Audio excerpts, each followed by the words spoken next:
Thank you, sir. Appreciate it.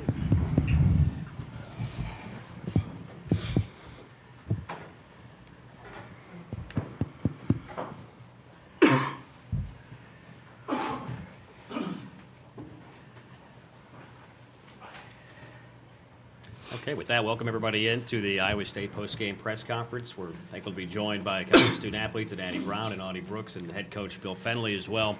Some housekeeping notes. If you weren't here yesterday, just a reminder to please silence your cell phones throughout the course of the press conference. Also, please, if you're asking a question, provide your name and media affiliation prior to each question you ask.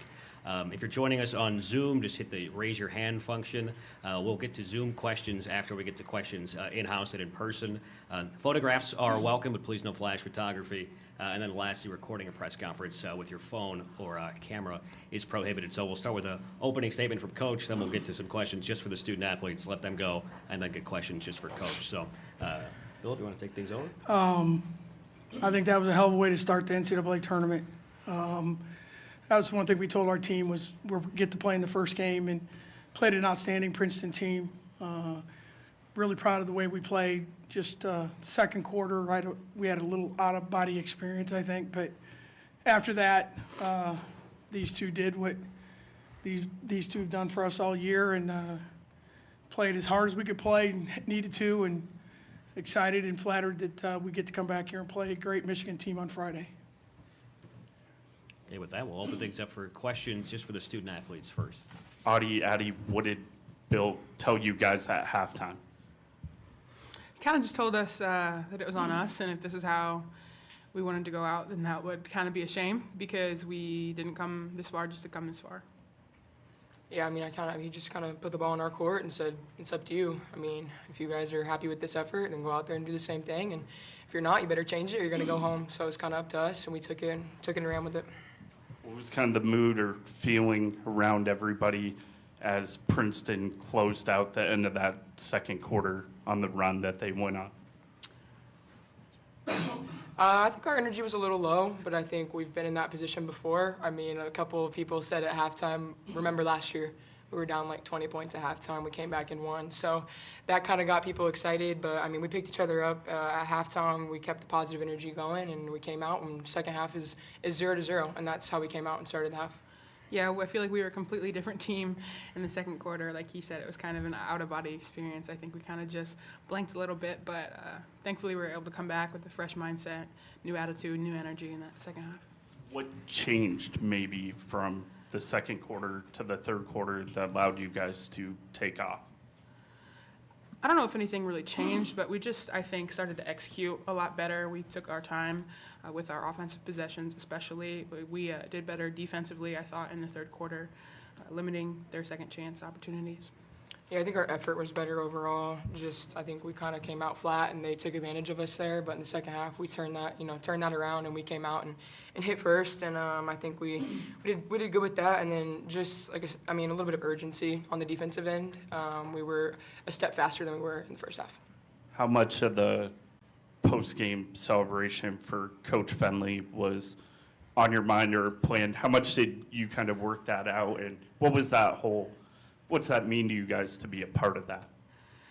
Truthfully, I knew we were coming up on the number, but I didn't know the number was going to be today. And they just kind of handed us signs, and I think we all just kind of realized, like, yay, we're so happy for him, and definitely blessed to be coached by him and a part of a program, 800 wins. You know, I just think about all the players that came before us and how grateful we are to be kind of in that lineage and in that path, and happy that we could get it done for him and for this program today. Connor Ferguson, Cyclone Fanatic. Audie, you guys mentioned how difficult, or I guess how you got to executing in the third quarter. Is there something that you guys have to get better at learning how to execute, or is it something that kind of comes around naturally in a game like that? You know, I think we're a team that sometimes tends to have slower starts, or we have lapses in judgment, or we might play half of a good quarter, and then for the rest of the half we don't play as well. So I think it's just little lapses and little breaks in intensity, and you know, sometimes I think we tend to take a couple plays off, and those things can't happen in March because the result is what happened at halftime. So it's just learning from that, progressing from that, and coming out ready to go and aggressive from the start. And for both you guys, does getting down like that, obviously you saw what happened last season at Stanford, but does doing that today, is there anything that you can take forward moving on for Michigan on Friday? Come out strong, no slow starts. We can't afford to have a slow start against them. They're a really good team. We can't put ourselves in a hole that we can't get out of. So when the ball goes up, we got to be ready to go, and we got to finish out the whole game, the whole 40 minutes. Audie, what was kind of your mindset or approach there in the second half where you really seemed to flourish? Yeah, Coach Fenn just kind of said to remember, how, who, and why you do what you do. And I think for me, that just kind of lit a spark because we all play for people that are special to us in our lives, and I'm no different. So I just kind of thought about all the people that helped me get to where I was, and it just really drove me and motivated me in that moment. He said that to you or the whole team? The whole team. Any other questions for our student athletes? No? Okay. Audie and Addie, thanks so much for joining us. Thank you. Thanks. Thanks, guys. Thank you. And can I say something? Oh, absolutely. I know you have to do your job, but can we minimize the 800 stuff? These guys, I mean, we just won an NCAA tournament game, and it's 23 for them, and we get to play Friday. And I know that's part of it, and it's a blessing, and I'm blessed my family's here to share it with me, but I'd rather, if we could, I'll answer anything tomorrow, but can we focus on what these guys just did would be, I know, sorry, I think that would be a nice thing. With that, open it up for questions for Coach Fennelly. Oh, you're all good. What do you think changed for you guys from the second quarter to the third quarter? There was no big-time halftime speech. What the kid said, I did talk to them about, this is not who we've been. We were, and again, you have to give Princeton a lot of credit. They defended us well. We just made some really bad decisions at both ends of the court, and I just told them, I said, at some point the scoreboard is going to go dark, but you're going to remember what you did, how you did it. Did you do the best that you could? And I always tell our teams, at Hilton, when you walk up the ramp with your head up, your eyes open, and smile on your face, and your heart full because you did what you could do. And that's all I told them. Like, this is not, we don't want to go out this way. And I think the good thing about these guys is they know that. Like, I didn't have to say anything to them that they didn't know. And the other thing was, I made a huge mistake in the first half. I tried to say, Emily Ryan's on a pitch count, so I tried to save her minutes for the second half, and it literally almost cost us the game. Because a lot of the time when we struggled offensively, she was out of the game. So that was a mistake on my part. Did you come close to calling a timeout during that big barrage? Yeah, I did, but I should have called a timeout. You get so caught up in saving them. I guarantee my father, God rest his soul, is screaming, "Call a timeout for God's sake!" But I mean, we had 2 layups. So it was like I thought we were getting enough, but yeah, when it went from 7 to 13, like it did so fast. And then it's like you're at the end of the half, and you're like, all right, we can get to halftime, and that was a mistake. Again, that was completely on me. I know you don't want to talk about 800, but could you maybe talk about what the moment was like coming off the court and having everybody surround you and celebrate you? No, it's you do this job for a lot of reasons, and that's one I'll remember forever. And the biggest thing is, my whole family's here to share it with me, and my staff that's been with me a lot of those 800. Ironically, it happened at Notre Dame where I was the assistant coach and left here and got my first head coaching job. Thanks to Coach McGraw and Digger Phelps, got me the head job at Toledo, and that's kind of where it started. My wife and my youngest son, Stephen, was born here, and Billy, they went to where we used to live this morning. And maybe it's just a little bit of karma today. So it was fun. It like I said, you have certain moments that professionally you cherish, and that this is one that I'll put that sign in my casket. Emily Ryan became the Big 12's all-time assist leader. What do you think that means for her? I know she probably says she doesn't care about it. Yeah. What do you think of the accomplishment? Well, I think, yeah, you're exactly right. She'll say, I don't care, we won the game. She'll say, I get to throw it to a lot of great players in her 5 years, which is correct. But you think about, I mean, the Big 12 is one of the best leagues in the country. And when you say you are the best ever in this league, that's pretty big when you look at the players that have played in this league. So it's just an amazing story for her, and just the way she played tonight, I think, I mean, she kind of willed her team to win in the game, and some of the plays that she made were Emily Ryan at her best, and it was fun to see her, celebrate and be as excited as she was, because she's earned it. Connor Ferguson, Cyclone Fanatic. Bill, here I was thinking you just all of a sudden learned how to do the halftime speech. But that third quarter, to see your team click like that, what's it like to, I mean, you put yourself in that position. I probably asked you a similar question last year. But what's it like to see them play and execute at that level that they were for the first probably 8 minutes of the third? No, I don't know that and that's the thing I kept telling them during the timeouts. It's like, it's the same opponent, same building, same teams, completely different games. And we were not who we should have been in the second quarter, and you have to give Princeton credit for that. But in the third quarter, I thought offensively we showed a little more patience. We only turned the ball over 4 times in the second half. We got the ball reversed and just decided, I mean, it's like we were going to run the ball and give the ball to 55 every chance we could. And then you get a 3 from someone in transition. But defensively, we were much better. Their stuff is really hard to guard.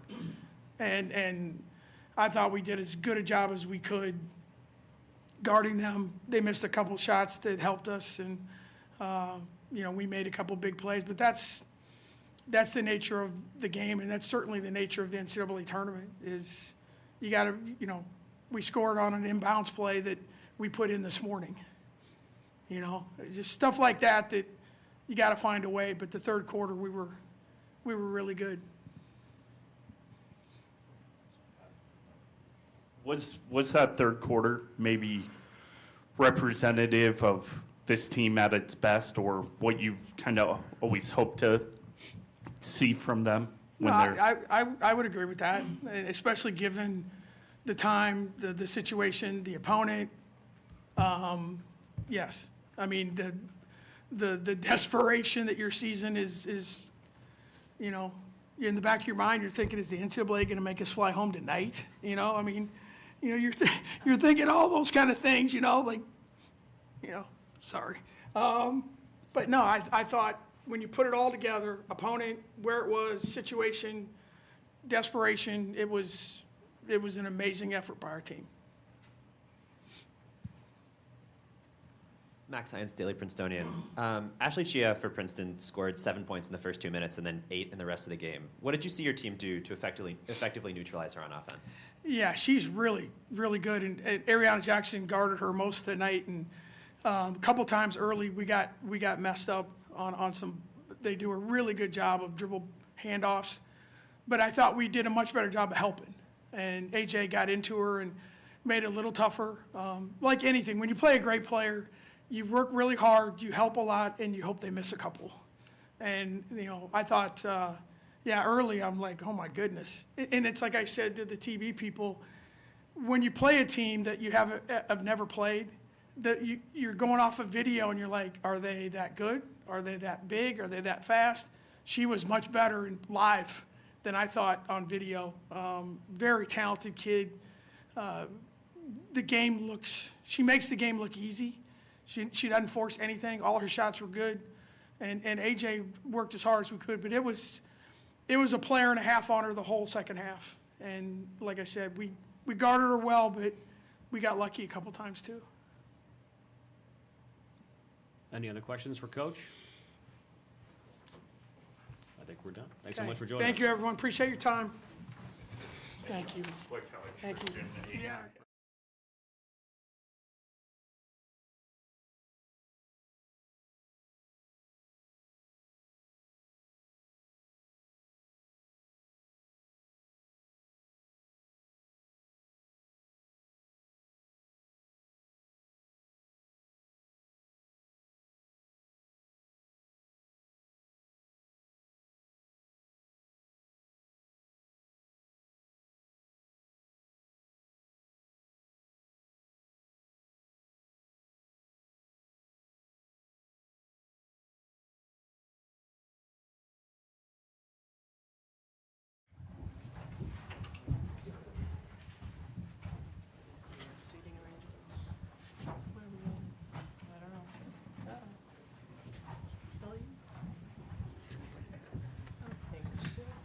Thank you.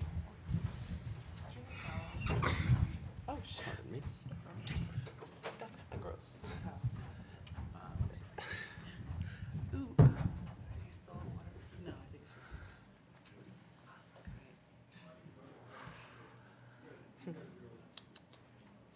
Hermine, Ashley, I don't even know what happened these are. Or we can switch chairs. rebounds. I can switch chairs. Almost grabbed this one.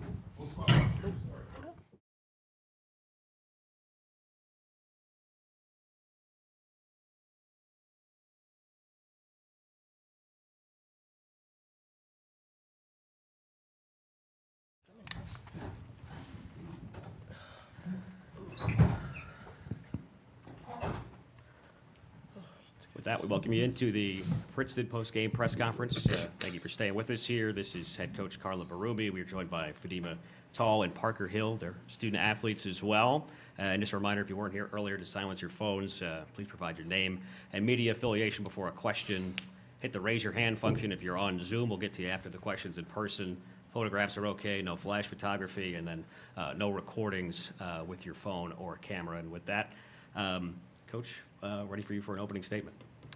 Yeah, congratulations to Iowa State on a great game, great win. I thought that they, that third quarter was tough. They came out at halftime and really, took it to us and then they kind of sustained that through the rest of the game.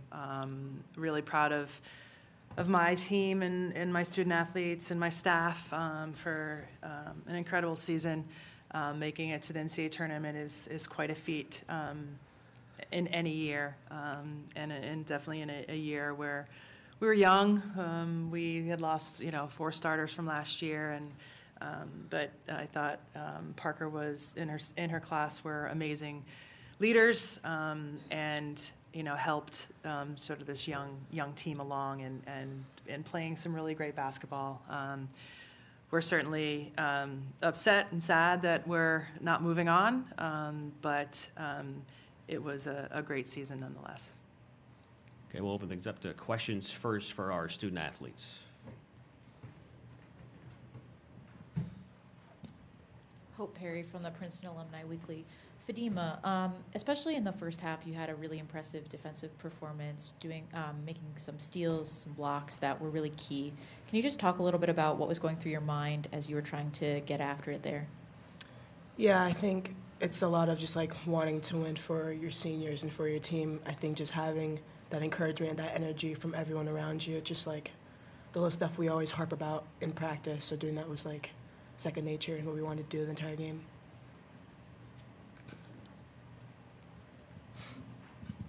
Hi, it's still Hope from Princeton Alumni Weekly. Parker, I noticed in the second half you stayed in, I think, almost the entire time. I don't think you were subbed at all, and I noticed you were getting kind of frustrated. Can you talk a little bit about what was going on offense? It looked like some of the screens weren't really going your way.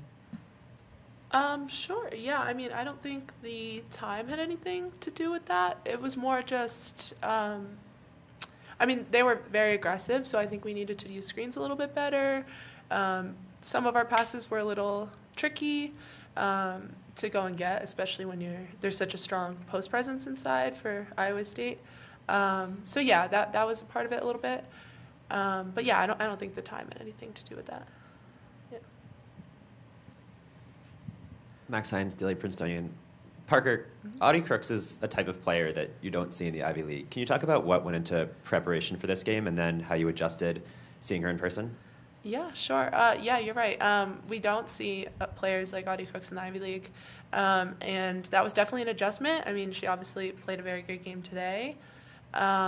Definitely, we were working on like being strong and trying not to foul because she does get a lot of like and ones. So trying to play straight up as much as possible and not stay in foul trouble. So that was definitely something that I think I managed to do pretty well. But yeah, just limiting her second chance opportunities, trying to make shots as hard as possible. But she's a very good scorer and a very good finisher. So, yeah. We'll toss it over to Zoom for a question from Jen Hatfield. Hey, Fadima, hey, Parker. Jenna Hatfield with The Next. Thank you guys, first of all, for your time all year. I got 2 questions for you. Fadima, starting with you, what's going to kind of stick with you from this loss, or what do you want to take from it, whether it's like a lesson going forward or just a feeling you want to use to drive you? I think losing is never something that I want to do ever again, so that's always a good motive to help with next year. And just the unfulfillment of not being able to carry your seniors or take them with you to a stage that they belong on is going to sting for a while. And then just for both of you guys, some really up and down, back and forth quarters in the game. You had that second quarter, they had the third. How did you guys regroup after that first quarter where you were down by, I think it was 8, and then again after the third quarter? Sure, I can start with that one if you want. Yeah, I mean, I think the first quarter we took some shots that just didn't fall, and they weren't bad shots for us, but I think there was definitely an emphasis on making sure we're taking the best shot we can get in the second quarter. And then they fell a lot better because we were more patient and, getting each other open more. But yeah, no, I think we dialed it back a little bit in terms of how much we were rushing and just we're trying to set each other up better.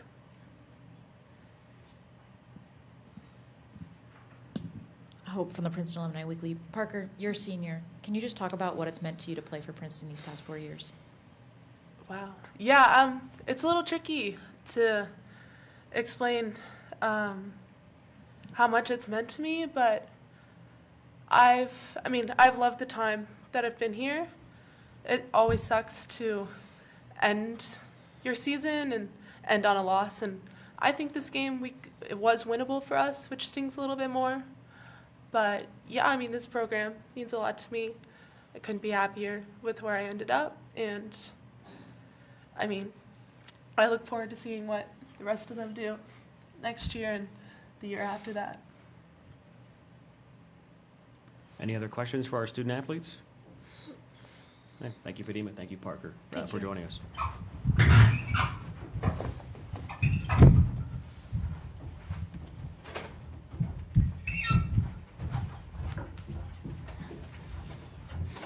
Next, we'll open it up to questions for Coach Berube.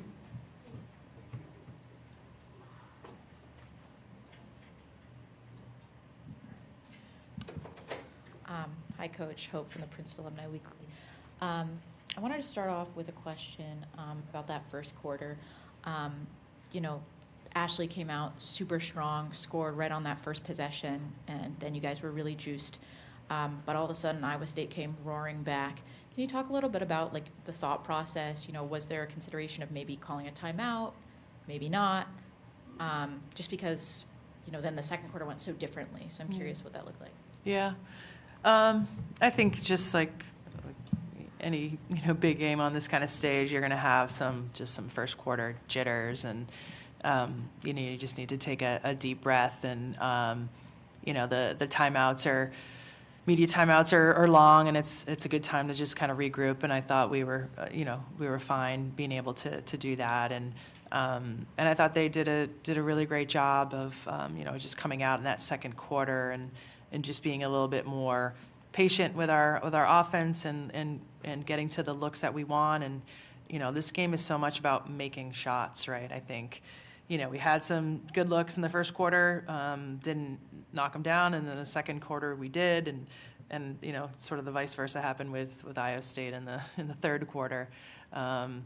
So it was a tough quarter. I thought there was just a few breakdowns, especially in transition, where they got some easy looks from the three.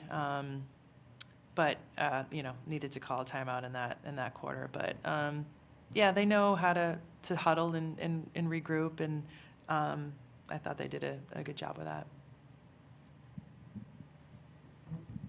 Max Hines, Daily Princetonian. Can you talk through your decision when you called timeout midway through the third quarter to switch up personnel, bringing in Katie and Taylor? And had you considered any other personnel switches throughout the second half? Yeah, I mean, I think that we were a little gassed, so we needed some help from our bench. Yeah, maybe needed to do that a little bit more today. It was, a lot of up and down. So I think, we were running really hard, and, personnel decisions kind of go on how you're feeling and how they're feeling. And because those timeouts are much longer in the NCAA tournament, that you have a chance to, just kind of get your wind back. And then zooming out, obviously this season was a season of youth for the team. Can you talk about how much it means to see this group of sophomore starters and the team as a whole kind of evolve from where they were to start the season until now?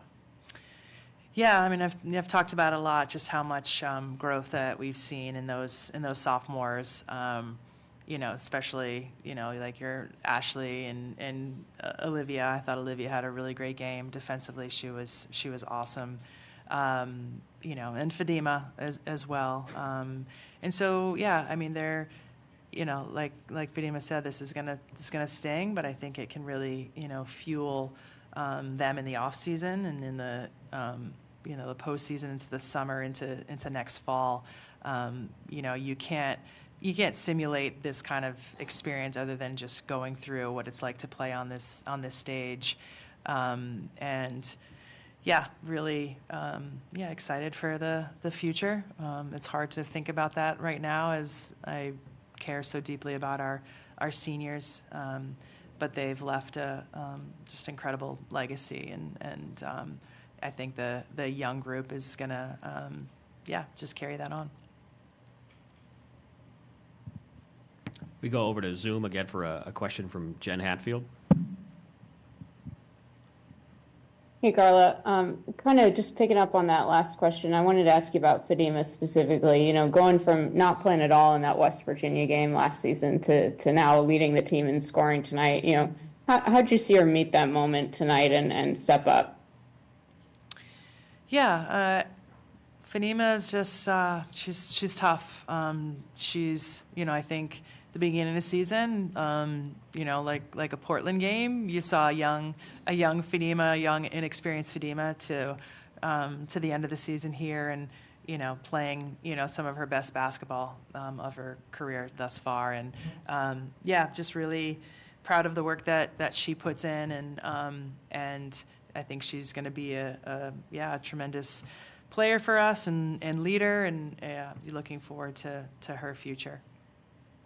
And then, you got almost all your points off turnovers and your offensive rebounds for the game in that second quarter run. What kind of got you away from those things that you were doing well there late in the first half? Yeah, I think, I think they really pounded it inside to Crooks, and she was tough in there.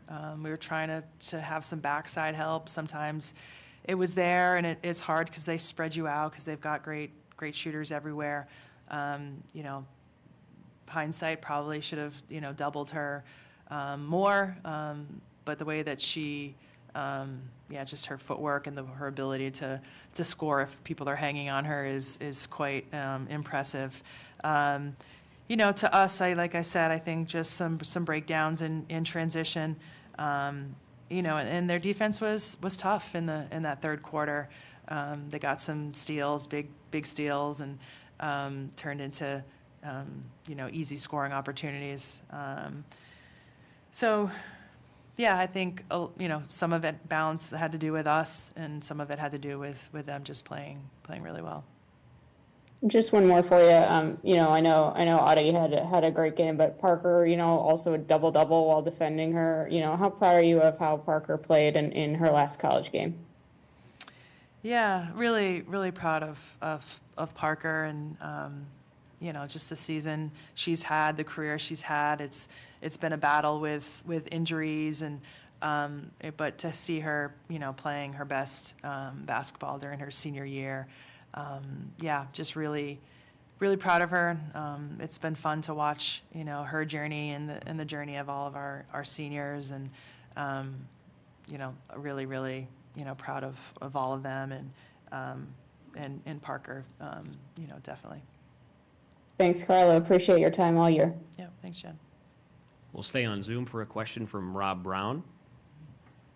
Rob Brown, Ivy Hoops Online. Thanks for taking the time, Coach. I guess defensively, what were they doing to Ashley in the third quarter that was so different and kind of neutralized her?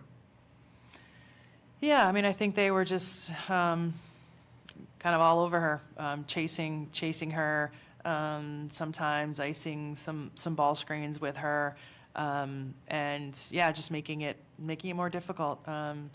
You know, I thought she had some good looks. I thought she had a good look at the rim one time, and yeah, they just didn't go down. But I think it was just they just turned it up defensively. I thought that yeah, number 2 Jackson was a tough defender and made it really difficult for Ash. What were the conversations at halftime and then again, you know, at the end of the third quarter? Conversations at halftime. I mean, we put on the board, you know, every time, no matter if we're up or down, that the score is 0-0 and that we need to come out of the locker room with a lot of energy, ready to go. Got to, you know, stick with our defensive game plan and what we thought. We talked about what we thought was working offensively and what looks we want to get. And at the end of the third quarter and into the fourth quarter, same thing. Yeah, we were down by a few. Same thing. Need to get stops. Here's where we're looking for our opportunities to score.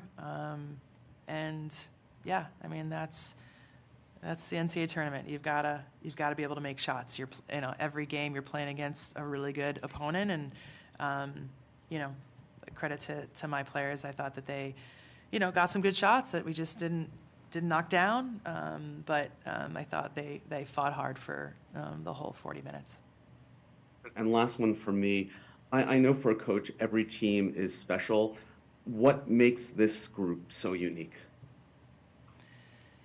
Yeah, I mean, just the people, you know, the different personalities, to the, you know, what they give every single day and what they mean to the program, how they, you know, yeah, how they represent our university and our program and our team and our staff and. Yeah, it was a great mix of youth and you know, senior leadership and just a lot of fun watching them grow and mature, and I thought we had a lot of fun this year. That's why I do what I do, is, you know, getting to just be with them on a day-to-day basis. And you're right, every year is different, but you know, this one was challenging, but also really, really rewarding. And I've got to remember that, because you know, this one definitely stings. But you know, when you think back, you're really grateful for the people that you get to surround yourself with. Thanks so much for a great year, Coach. Coach Berube, thank you so much for taking the time as well. Again, Hammond Communications will post a recording of his press conference in the NCAA Media Hub at ncaaveritone.com, and transcripts are provided by ASAP and will be posted shortly. Thank you, everybody, for joining us.